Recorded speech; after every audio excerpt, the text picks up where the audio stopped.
아니라. 아멘. 오늘 우리가 본 이 사무엘서는 이스라엘의 마지막 사사이자 선지자였던 사무엘, 그리고 이스라엘의 초대 왕이었던 사울, 그리고 이스라엘의 위대한 왕이었던 다윗의 이야기를 주로 담고 있는 성경의 본문입니다.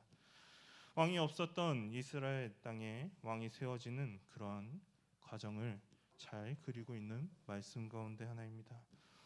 이러한 사무엘서에서 오늘 우리가 볼 내용은 한 여자와 한 가정의 이야기를 먼저 담으면서 사무엘서는 시작하고 있습니다. 1절에는 엘가나의 가문에 대해서 소개하고 있습니다. 1절의 말씀 우리가 다 같이 보도록 하겠습니다. 다 같이 읽겠습니다. 에브라임 삼지 라다마임 소유소 에브라임 사람 엘가나라 하는 사람이 있었으니 그는 여로함의 아들이요 엘리우의 손자요 도의 증손이요 습의 현손이더라. 아멘. 엘가나라고 하는 에브라임 사람에 대해서 오늘 본문은 말하고 있습니다.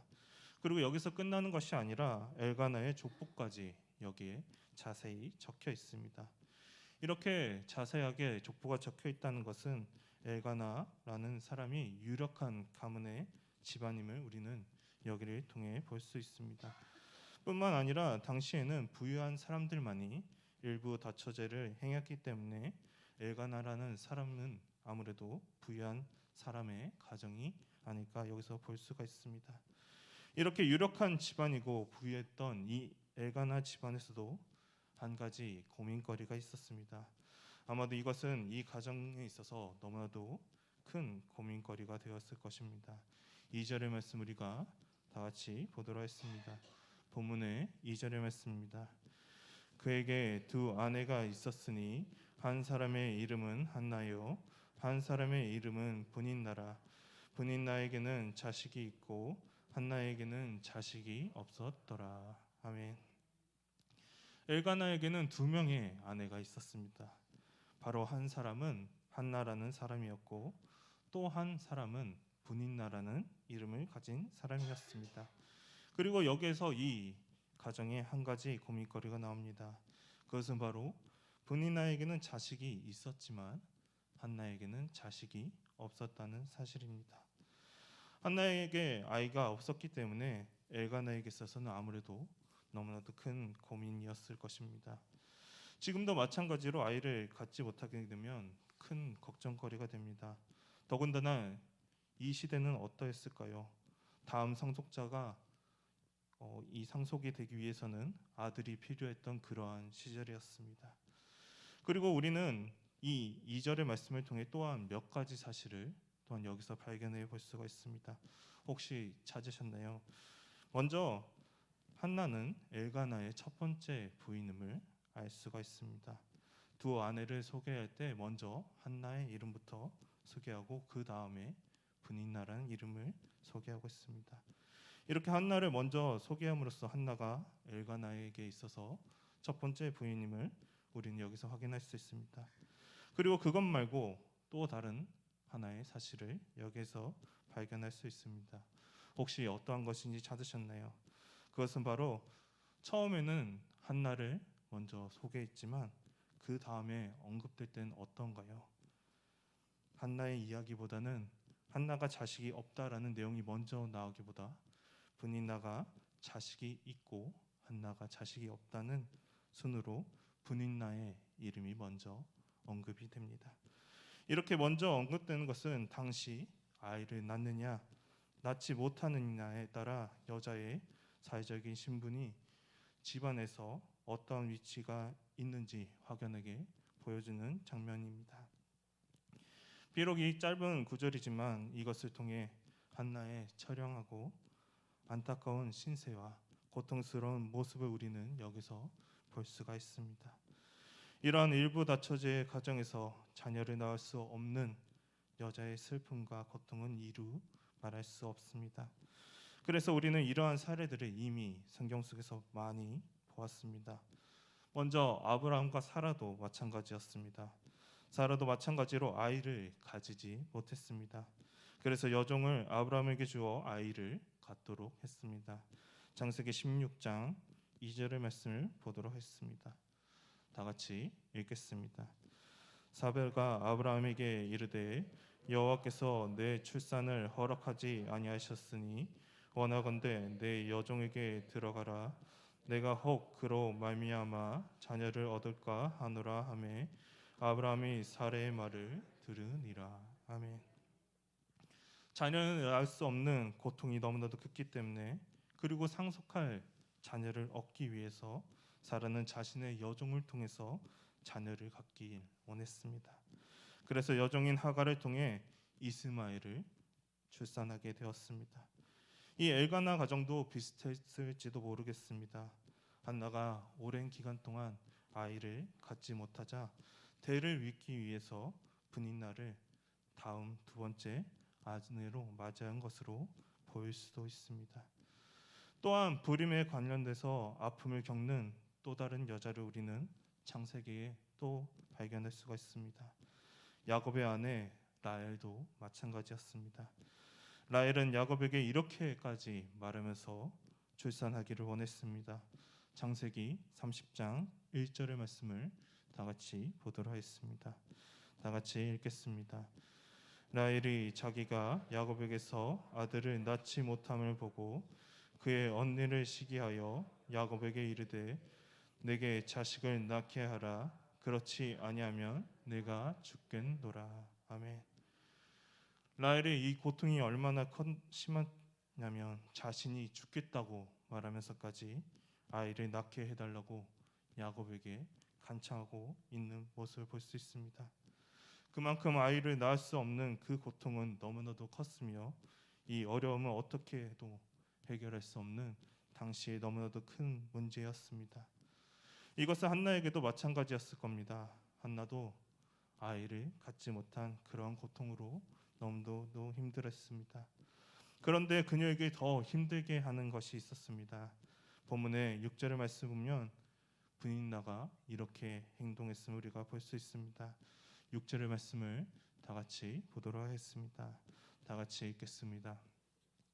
여호와께서 그에게 임신하지 못하게 하심으로 그의 적수인 분인나가 그를 심히 격분하게 하여 괴롭게 하더라. 아멘. 분인날은 아이를 갖지 못하는 한나를 무척이나 업신여기고 괴롭혔습니다. 그래서 여기에 분인날에 대해서 한나의 적수라고까지 표현하고 있습니다. 그뿐만이 아니라 한나를 심히 격분할 정도로 한나의 기분을 너무나도 상하게 했습니다. 아이를 가지지 못해서 그것도 속상한데 괴롭히기까지 했다면 얼마나 기분이 안 좋았을까요? 그리고 이러한 괴롭힘은 한두 번으로 끝난 것이 아니었습니다. 본문의 다음 구절인 7절은 다음과 같이 말하고 있습니다. 7절의 말씀을 다 같이 보도록 하겠습니다. 다 같이 읽겠습니다.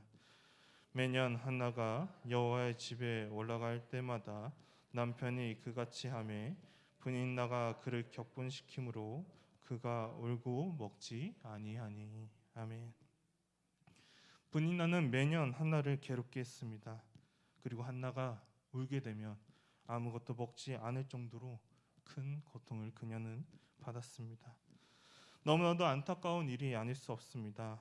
한번 고통받는 것도 너무나도 안쓰러운데 큰 상처일 텐데 이러한 괴롭힘은 한두 번은 끝난 것이 아니라 매년 계속해서 이어졌습니다. 여러분 같으면 어떠할 것 같나요? 어떤 사람은 이러한 괴로움에 못 이겨서 목숨을 끊어버리는 사람이 있을지도 모릅니다. 그만큼 너무나도 참기 힘든 고통 가운데 한나는 있었습니다. 그런데 한나가 아이를 갖지 못하는 것은 다른 이유가 아니었습니다. 5절과 6절에서 말하고 있는데 우리가 5절의 말씀을 다 같이 보도록 하겠습니다. 본문의 5절의 말씀입니다. 한나에게는 갑절을 주니 이는 그를 사랑함이라. 그러나 여호와께서 그에게 임신하지 못하게 하시니. 아멘. 한나가 아이를 갖지 못한 이유는 다른 것이 아니었습니다. 여호와 하나님께서 그에게 임신하지 못하게 하셨다고 성경은 말하고 있습니다. 그렇다면 이러한 한나의 고통과 불행은 우연에 의해서 이뤄진 것이 아닙니다. 이것은 하나님의 뜻에 의한 것이며 그 속에는 하나님의 특별한 의미가 담겨 있음을 우리는 이 말씀 가운데 보아야 합니다. 하나님께서는 한나는 물론 이 이스라엘 온 백성을 새롭게 하실 계획을 가지고 계셨습니다. 앞으로 한나가 낳을 장차 이스라엘 역사에 있어서 새로운 막을 열 수 있는 그러한 지도자가 한나를 통해 태어나기 때문입니다. 그렇기 때문에 한나가 이렇게 아이를 가지지 못한 것은 단순히 개인의 문제로만 또한 볼 수가 없습니다. 더 넓게 보자면 한나의 불임은 이스라엘의 불임과도 마찬가지입니다.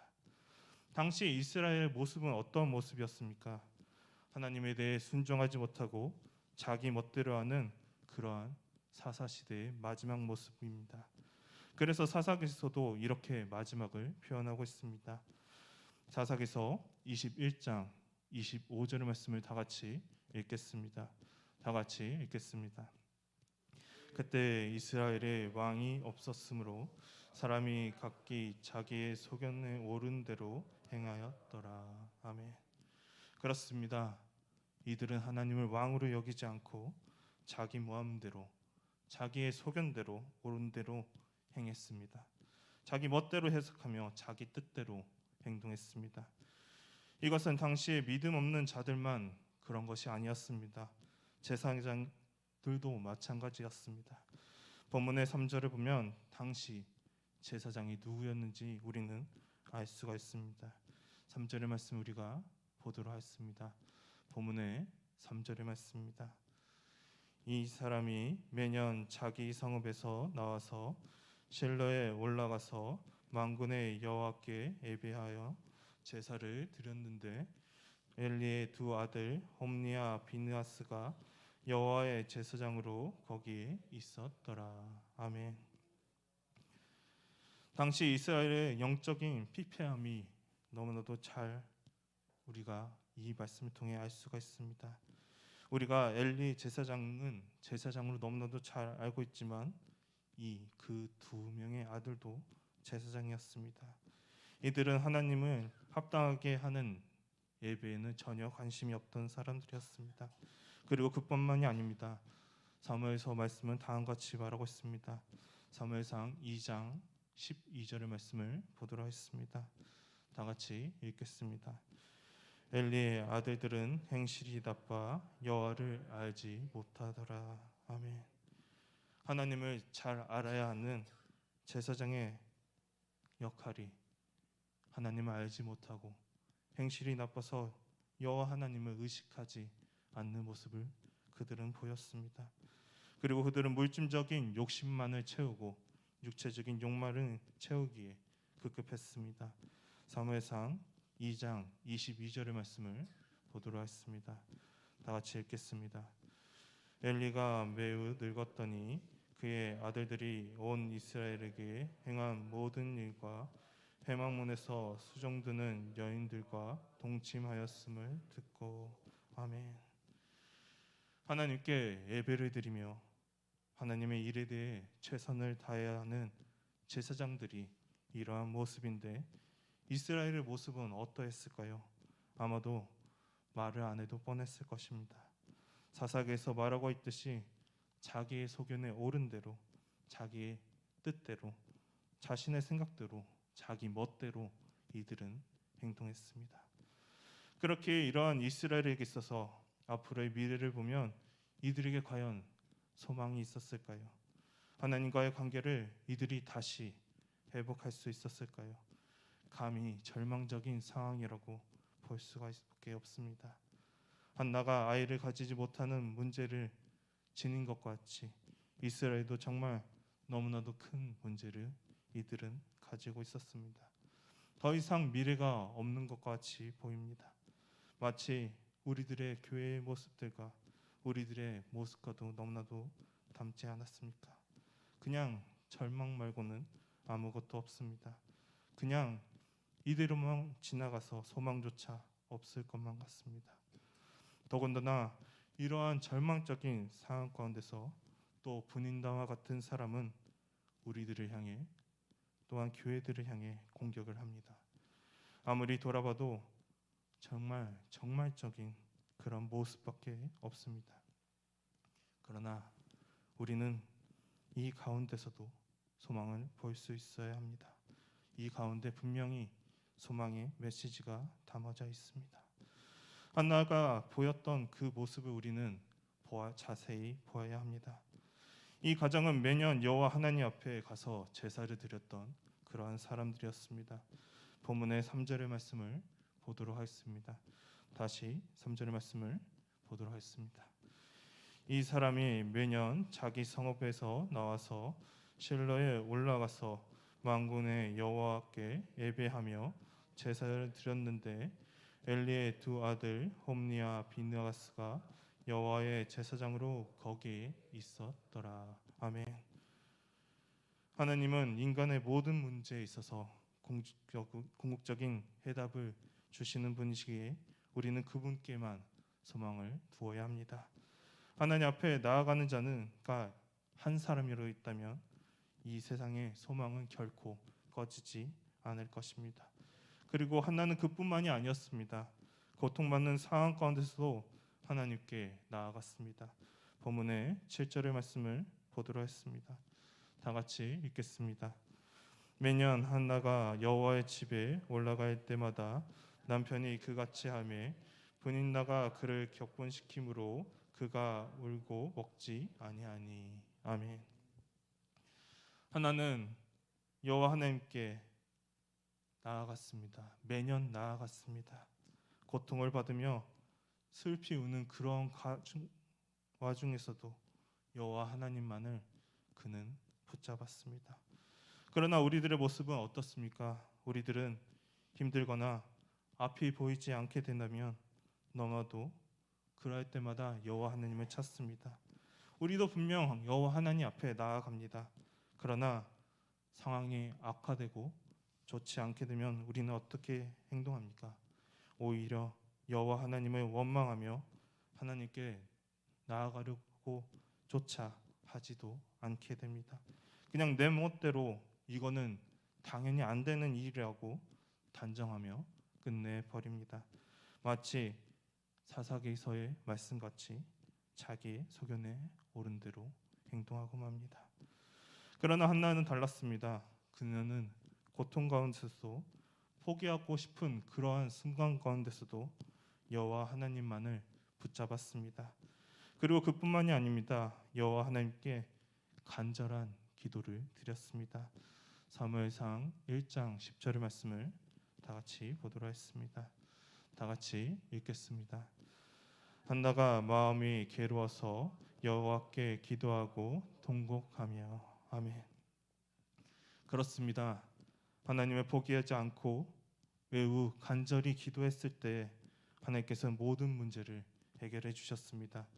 한나를 통해 아들을 주실 뿐만 아니라 그 아들인 사무엘을 통해 죽어가던 이스라엘을 다시 하나님 앞에 올 수 있도록 인도해 주셨습니다. 우리들도 마찬가지입니다. 죽어만 가는 우리의 다음 세대를 보면, 그리고 우리의 교회를 보며, 그리고 믿음이 약해져만 가는 우리들을 보며 다시금 우리는 하나님 앞으로 나아가야 합니다. 하나님 앞에 간절한 모습으로, 간절한 마음으로 기도해야 합니다. 다시금 하나님께 돌아와야 합니다. 초대교회의 모습들도 마찬가지였습니다. 이들도 사도들의 가르침에 따라 오로지 기도하기에 힘썼습니다. 사도행전 2장 42절의 말씀을 보도록 하겠습니다. 다 같이 읽겠습니다. 그들이 사도의 가르침을 받아 서로 교제하고 떡을 떼며 오로지 기도하기를 힘쓰니라. 아멘. 그렇습니다. 우리는 오로지 기도하기에 힘써야 합니다. 내가 가진 문제뿐만 아니라 우리와 우리 다음 세대를 위해 우리는 기도로 힘써 나아가야 합니다. 한 사람의 믿음이 바로 섰을 때 하나님께서는 그 가운데 역사하시기 때문입니다.